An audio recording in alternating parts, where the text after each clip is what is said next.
Comment పెట్టారు.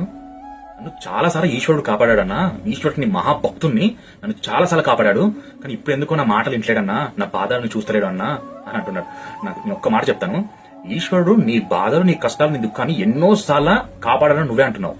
ఇప్పుడు ఎందుకు వినట్లేదు అని అనుకుంటున్నావు, ఎందుకు వినట్లేదని నువ్వు అనుకుంటున్నావు. కానీ నీ బాధకి, నీ కష్టానికి, నీ దుఃఖానికి ఆయన వెనకుండి ఒక యుద్ధం చేస్తున్నాడు.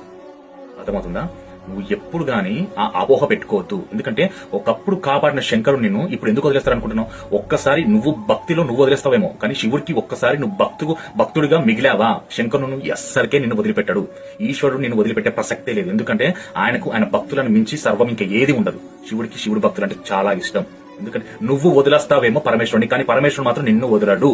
ఎందుకంటే నువ్వు ఆయనని నమ్ముకొని ఒక్కసారి నిన్నే నమ్ముకున్న ఈశ్వర నాకు తోడు నీడ నువ్వని ఒక మాట ఆయన దగ్గర చెప్పుకున్నావా, ఆయన నిన్ను చివరి కాలం వరకు నిన్ను వదిలిపెట్టడు. ఇది రాసి పెట్టుకో. ఇంకా అలాంటి అపోహలు ఏవి పెట్టుకోకు నువ్వు. హర హర మహాదేవ శంభో.